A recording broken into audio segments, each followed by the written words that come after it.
Sisi jukumu letu ni kuhakikisha tunafanya vizuri kwenye pitch. Wale nasema aidha tulizungumzwa kwa dharau, kwa kebei, lakini wenye wajibu wa kwenda kutuheshimisha wachezaji wetu, na wanajua jukumu lao kesho. Mamilioni ya Watanzania ambao ni mashabiki wa Yanga na ambao sio mashabiki wa Yanga, ambao ni wapenda mpira na ambao sio wapenda mpira, manake mechi ya kesho kwa ukubwa wake, hata kama hujawahi hata siku moja kushabikia mpira, unashabikia labda cricket huko, unashabikia labda basketball, lakini ule ukubwa wa mechi ya kesho unatamani na wewe uweze kuifuatilia. Kwa hiyo ni mechi kubwa ambayo wanatakiwa waingie kikubwa kwenye pitch. Wakishafanya kazi yao, insha Allah tutapata matokeo mazuri. Ndio mimi naanza kazi sasa. Kwa mshindo yaani Pacome atamaliza kazi yake, ndio kazi ya Alikamu itakapoanza. Kwa hiyo atachagua kazi yangu ni mbaya au nzuri. Kundi kama hili ambalo wataalamu wa mpira wanasema ni kundi la kifo.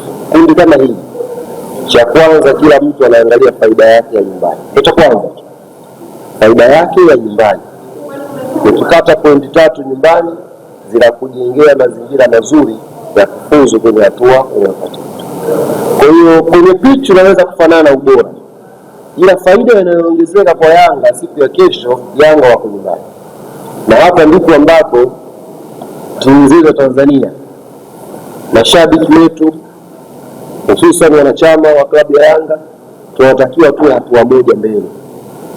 Tukimaliza hii mechi tutakwenda na sisi ya wewe, watakwenda kuona mchezaji wa 12 anaposhiriki kwenye mchezo. Kwa hiyo na sisi tunaweza kuwa sawa kila kitu, walimu kasema vizuri hapa Farabat, kila kitu quality na nini, lakini faida inatakiwa iwe home ground. Na home ground faida sio hizo nyasi. Kisikia faida ya nyumbani sio hizo nyasi hapo za New Aman Complex, ni watu watakaokuja kuisupport timu yetu ya Yanga. Kwa hiyo mashabiki wetu, wanachama wa klabu ya Yanga watakiwa wajue wana jukumu kubwa vile vile kama ilivyokuwa kwa Dickson Job, ilivyokuwa kwa Baka, ilivyokuwa kwa Dube, na wao wana jukumu kubwa la kuleta tofauti ya kimatokeo kati ya Yanga na Farabat. Inshallah tukijaa kesho vizuri, tunapokea message nyingi na Yanga wameshaanza kuvuka, wengine kama hivyo wameshafika. Hii ni mara ya kwanza je kutokea. Mechi inapigwa Unguja hapa, wana Yanga siku 2 kabla wameshafuka maji hapo hapa. Hawajali sio gharama za kulala na nini, wako hapa siku 2 kabla kwa ajili ya kuhakikisha ukipita mitaani kwa jezi za Yanga zinaonekana. Jezi za kimataifa, sio bandika bandua, jezi za kimataifa zinaonekana mtaani. Sikiliza wewe, zinaonekana mtaani, wachezaji wanaona kwamba okay, tayari mashabiki wetu wameshaingia Unguja na wanatuhamasisha tukapambana.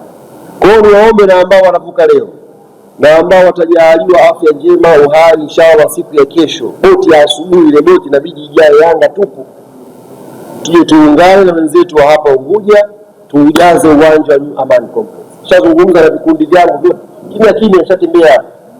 Kesho patapigwa madufu ndani, je kutokea je? Patapigwa madufu ndani, haijawahi kutokea. Tunataka tupate burudani. Sasa lazima wana Yanga wajue kesho na wao wana wajibu mkubwa. Yaani kundi ni gumu, zungumza ile kundi ni gumu, lakini different